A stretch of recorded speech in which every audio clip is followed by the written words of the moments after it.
am back, you guys. Sorry, my phone cut out for some strange reason. So back to what we were talking about. I think I was leading into the researchers such as Richard Dolan, Linton Moulton Howe, George Knapp, Jeremy Corbell, late Stan Freeman, James Fox, who've been studying this phenomenon for quite some time and trying to get it out to the public and trying to get the mainstream media to talk about it, not stigmatize it so much, and trying to get the military to open up slash the government what they know about this topic, because I definitely know the military government knows a lot more than what they're portraying or what they're telling us.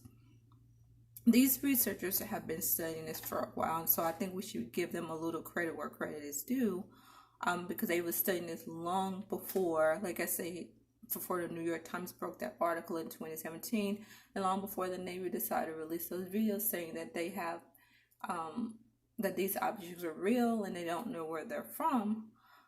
And this whole situation about that they don't know where they're from, I kind of believe it a little bit, but not completely. There's somebody in the military government who knows exactly what these things are, I think, and where they're from.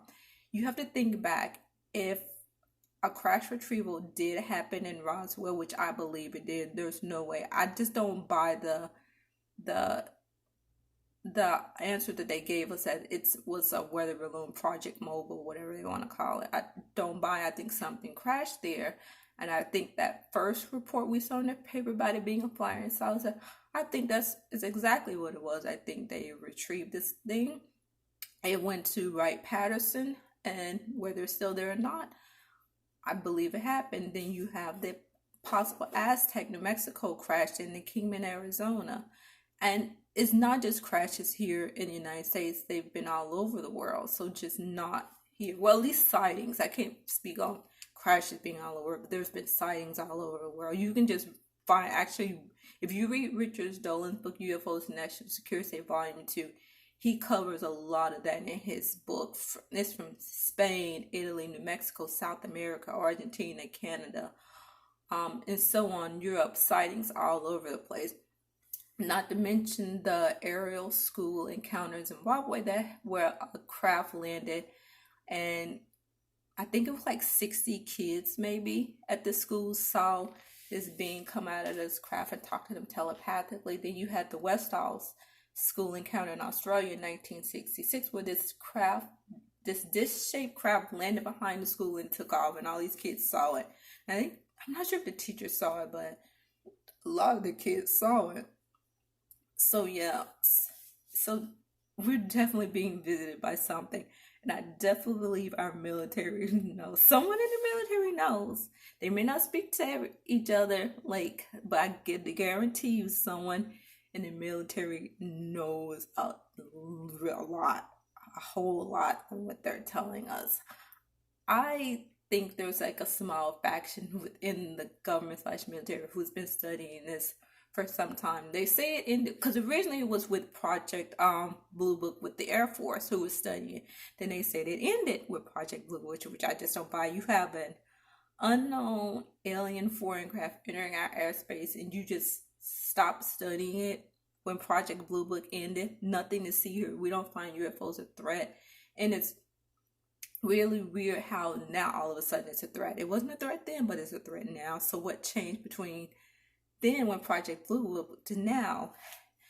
And you can see their line, because now they have came out with ATIP, which was a program that was studying UFOs. So it shows to tell you they didn't stop studying it. But like I said, maybe every department doesn't communicate with each other. Everything's so compartmentalized. Maybe the Navy had their own program, maybe the Army had their own program, maybe the Air Force had their own program, and maybe there was a program completely void from all of those, like a secret black budget program that none of them know about, which I think that's how it is. I think there's a black budget program in our government / military that's off the books, off the records, which Richard Dolan likes to say legal illegality. They're operating that way, and it's sourced out to private contractors. So somebody definitely in our government definitely knows what these things are and where they're from, and if and they have their hands on alien technology. If, which I like I said, I do believe a craft crashed in New Mexico, but that's my opinion. But like I said, you don't have to take my word on everything I'm saying. Like I said, I'm no expert. Do your own research. Read Richard Dolan's book UFOs National Security State. Um, Check out some of Linda Moulton Howe's book. Read The Day After Roswell by Colonel Corso, which I have right here. And then I also have Ken's Moons, which is another good book. Another good book to do research from is Richard Dolan Alien Agenda, which just came out. Then I also have this really, really incredibly old magazine that a coworker gave me. And it had all kinds of old sightings up in here. It's so old, the pages are falling apart. But like I said, do your own research. We're definitely being visited by something. I can't say for sure what it is, but it ain't Chinese and it definitely ain't Russian, but it's something. Also, I think a part of the reason I think maybe the military / government doesn't come clean is that because I think they would have to address the abduction issues. You come out and say, oh yes, we're being visited by UFOs. You know people are going to have questions about abductions, which I definitely think those are happening too. You go back to the Travis Walton story, which was one of the best documented abduction cases that happened in 1975. He went missing for like his week. The police thought his coworkers murdered him. He is showed back up like, I think it was 5 days later in the middle of a road. But you have to check out his story. That's going to be for another talk for another time. Then you have the Betty and Barney Hill case. Then you have the Pascagoula, Mississippi case. Then you have the I think it was the Alabash abduction case. There's so many credible abduction cases out there, and some of these people I believe are legit. I mean, I've met Travis Walton. I've read his books. I believe his story. I believe he was abducted. I believe he was taken somewhere.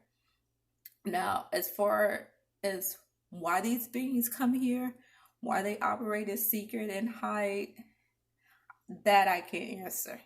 I don't know what an alien mind thinks like. I know what a human mind thinks like, but I don't know about an alien mind. There could be so many reasons why they operate in silence and hide the way they do. Like I say. So yeah. Anything else I want to add to? I think that's about it. I'm gonna keep it short for right now. I would try to maybe release another video in a couple of weeks if I get some more information.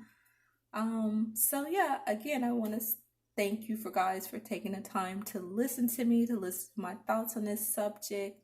Oh, and if you've had some UFO encounters or abduction experiences, please comment below. I would love to read them and share them and talk about them with you, since I've never seen anything or encountered anything. But yeah, I'm open and to listening to any and all abduction experience and UFO encounters.